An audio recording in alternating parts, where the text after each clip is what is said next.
শোনো আয়েশা, কোরআন শরীফের বিভিন্ন আয়াতের মধ্যে যেইভাবে আল্লাহ জাহান্নামের বয়ান করছেন, এই জাহান্নামের চিন্তায় চিন্তায় আমি রাসূলুল্লাহ বুড়া হইয়া গেছি। বন্ধুরে, ভাইরে, মারে, বোনরে, বাবারে, যে নবীর ডানে, যে নবীর বামে, যে নবীর সামনে, যে নবীর পিছে, যে নবীর উপরে, যে নবীর নিচে কোনো গুনাহ নাই,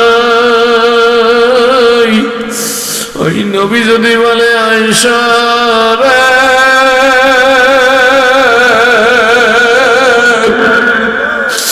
জাহান্নামের চিন্তায় চিন্তায় আমি রাসূলুল্লাহ বুড়া হইয়া গেছি, তাইলে আমার কি করার দরকার? আপনার বিকয় করার দরকার। চিন্তা করিয়া ভাবনা করিয়া মামনিরা কবরে যাইও। দুনিয়ার ঘরে আগুন লাগলে যেমন ফায়ার সার্ভিসের ট্যাঙ্কির পানি ছাড়া সেই আগুন নিবে না, আপনার আমার অন্যায় অপরাধের কারণে, গুনার কারণে খোদা না কাস্তাতে জাহান্নামের আগুন জ্বলে রইছে আব্বু, ওই আগুনও কিন্তু চোখের পানি ছাড়া ঠান্ডা হবে না। এই যুবক, যারা নেশার পিছনে পড়িয়ে রাখছো, যারা গাজার পিছনে পড়িয়ে রাখছো, যারা ইয়াবার পিছনে পড়িয়ে রাখছো, আব্বু শোন, ছোট সোনা মনিরা, জীবনটাকে বরবাদ করলি, ইঞ্জেকশন নিয়ে ঘুমাইলি।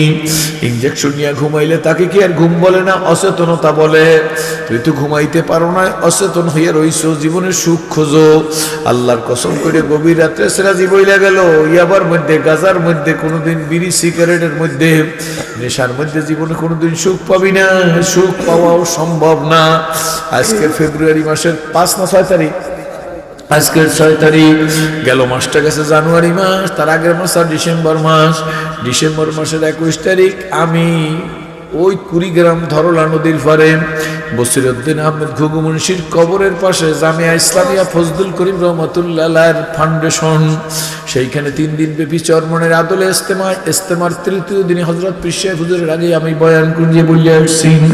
তার আগের বছরের ঘটনা কুড়িগ্রামেরই এরকম গেট দিয়ে ঢুকতেছি, এমন সময় এক যুবক যাই, সেই আমাদের জড়াই ধরছে, হুজুর আমার চেনে না। বলে কেমনে চেনবো?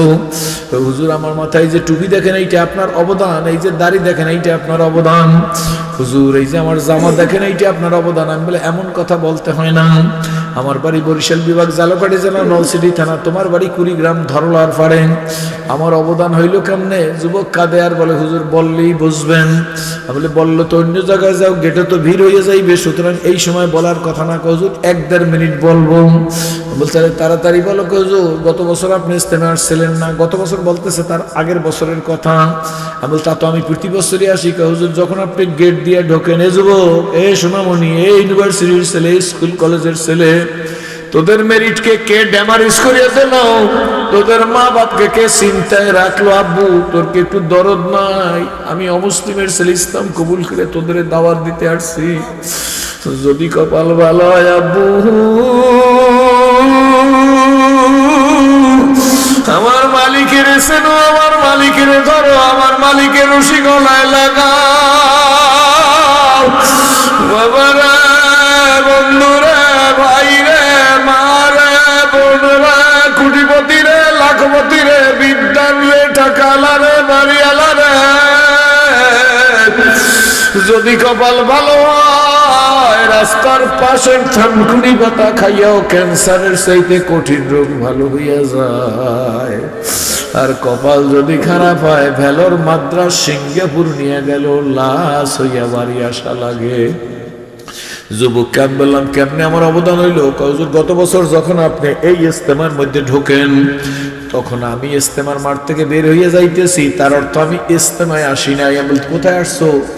হুজুর ওই যে জায়গাটা দেখেন, ওই গাজার মজলিস, আমি যখন বের হয়ে যাইতেছি তখন আপনি ঢুকতেছেন, তার 3 মিনিট আগে আমি গাজা খাইছি। আচ্ছা মতো আমি গাজা টুপির জগৎ, আলেমের জগৎ, তবলিগের জগৎ, পীর মুরিদির জগৎ, মসজিদের জগৎ, মাদ্রাসার জগৎ, টুপিওয়ালার জগতের সাথে আমার কোনো সম্পর্ক নাই।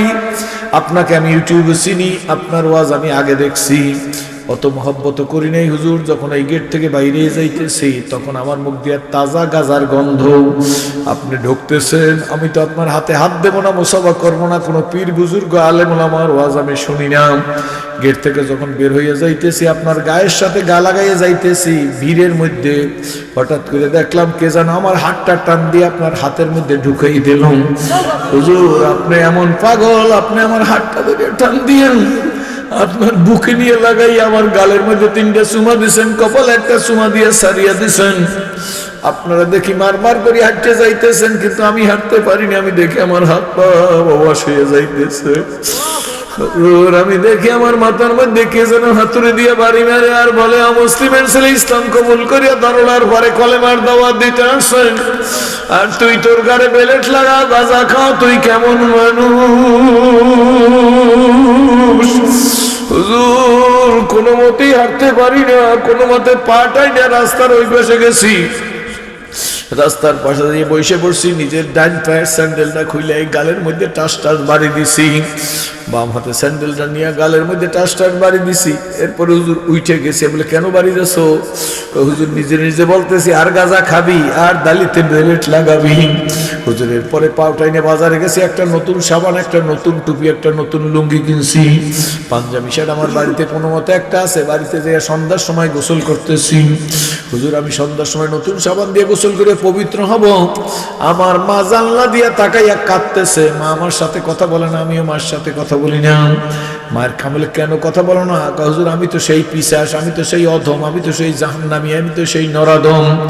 মায়ের হাত ধরিয়া মুসুর দিয়ে বলছি, গাজার টাকা দে। মা বলে টাকা নাই। তখন মারে শোয়াইয়া ফেলাইয়া একটা দাওয়াই না মায়ের বুকের উপর পাড়া দিয়ে বলছি, গাজার টাকা দিবি নাইলে তোরে জবাই দিয়ে দেবো। মা আমার হাতে দাও দেখে মনে করছে আমি নেশাগ্রস্ত, মায়ের মনে হয় জবাই দিয়ে দেবো। একটা চিৎকার মেরে বেহুশ হয়ে ফুরিয়ে গেছে। আমি মায়ের গলার স্বর্ণের চেন ছিঁড়ে নিয়ে বাজারে গাঁজা খাইছি, আমি সেই ছেলে। সেই দিন থেকে মা আমার সাথে কথা বলে না, আমিও মার সাথে কথা বলি না। গোসল করে পাঞ্জাবি গায়ে দিয়ে মাথায় টুপি দিয়ে মা নতুন লুঙ্গি পরিয়া মালিকের দরবারে দাঁড়াই গেছে। হুজুর আমি যখন আল্লাহর দরবারে দাঁড়াইছি নামাজে, আমার ঘরটা 68 হাত 64 হাত লম্বা। আমার মাকে দেখলাম এই মাথা থেকে ওই মাথা পর্যন্ত একটা গড়াগড়ি যায়, আর চিৎকার করিয়ে বলে, মালিক আমার বাবারে কে তোমার সামনে দাঁড়া করাইল? আমার বাবা তো টুপির জগতের মানুষ না, নামাজের জগতের মানুষ।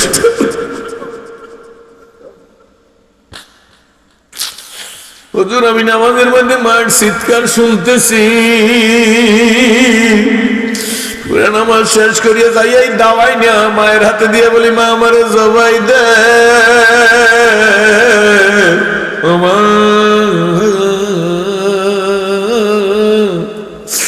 আমার হাত পা বসে আসতেছে, আমার প্যারালাইসিস হইবে। হুজুর সেই দিন বুঝি মায়ের মহব্বত কারে বলে। হুজুর মা আমার মাথাটা বুকে নিয়ে কয়, সোনামণি তোর কেন প্যারালাইসিস হইবে? হুজুর মারে বলছি তোমার বুকে পাড়া দিছি, মা আল্লাহ মারে মাফ করবে না। হুজুর মায়ের মহব্বত কারে বলে? মা মাথাটা বুকে নিয়ে কয়, বুকে পাড়া দিছো তাতে কি হয়েছে? তুই তো পেটের মধ্যেও কত থাকতে লাথি দিছো, তোর তো পেট থেকে বের করিয়া দেই নাই। কিন্তু সোনামণি বল, তোরে কে নামাজের পাটিতে বসাইয়া দিল গো? আখ্যাতে জীবন মম হয়েছে বিগত, কোনো কিছু করি নাই পাগলের মতো। ফুরিয়ে গেছে আয়ু আশারি খেলা, কিনিবার যাহা ছিল কিনি নিজে হায়। যুবক বলে, হুজুর যখন মা বলছে কে তোরে মালিকের সামনে দাঁড়া করাই দিল, কয়েক মিনিট কোনো চিন্তা নাই। হুজুর আমি বাম হাত দিয়ে পকেট থেকে মোবাইল টেপের করে একটা টিপ দিয়ে আপনার ছবি দেখাই। বলছি মা দেখে রাখো। বরিশালের জালকাঠির নলছিরির সেরাজি এ হুজুর মা মুসলমান ছিল না, ইসলাম কবুল করে কুড়িগ্রামে আসছে। আমি গাঁজা খাইয়া বাইরেই যাইতেছি, আমার গালের মধ্যে চুমা দিয়েছে। মা গো সেই হইতে আমার আর ভালো লাগে না কিছু। মা আমি তওবা করছি, আর জীবনে গাঁজা খাবো না, আর দাড়িতে বেলেট লাগাবো না। মা তুমি আমারে মাফ করছো নাকি? হুজুর মার পাও দুইটা খপ করে জড়াই ধরছি। মা ডাক দেখা, বাবারে তোর সব মা হুজুর মা তো আমার সব মাফ করিয়ে দিয়েছে, আপনি আমাকে মাফ করছেন নি। আমি বলি বাবা তুমি তো আমার সাথে কোনো অন্যায় করো নাই, অপরাধ করো নাই, তুমি আমার সাথে কোনো অন্যায় করো নাই, তোমার আমি কি মাফ করবো? কয় না হুজুর মাফ করা লাগবে। আমি বলি কোনো অন্যায় করো নাই, তারপরে আমি মাফ করিয়ে দিলাম। জামায়া ইসলামিয়ার 3 তলায় আইসা আমার সাথে চা খাইবাম। এই কথা বলি আমি যাইতেছি রুমের দিকে, পিছনের দিকে তাকাই দেখলাম ছেলেটা কই গেল। ছেলেটার দিকে তাকাই দেখি মাহফিলের প্যান্ডেলের বাঁশের সাথে জোরে জোরে মাথায় বাড়ি দিতেছে আর ডাক দেয়, কয় মালিক আমার কি উপায় হবে? আল্লাহ ও মালিক, তোমার মতো মালিক কি আর হয়? সব শুনলাম বরিশালের মানুষ, কাউনিয়ার মানুষ, আল্লাহর চিনলাম না।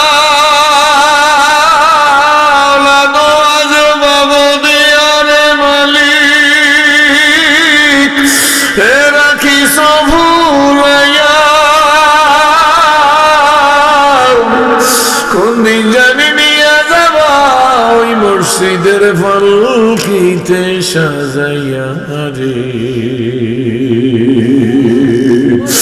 একদিন দন্ত পরিবে চুল পাখিবে, যৌবনে পরে যাবে ভাটিরে বন্ধু,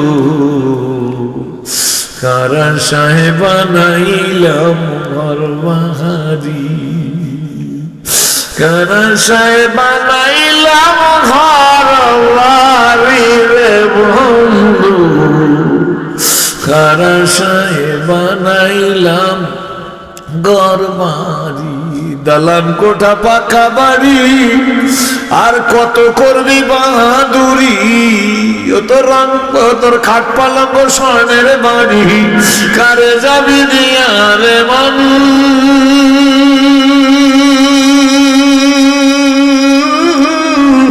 খবর দেশে যাইয়া খবর কামড়ে থাকবি, ভাই বন্ধু বাপ মা সারিয়া। ওর অবস্থা দেখি আর আমি নিজেরে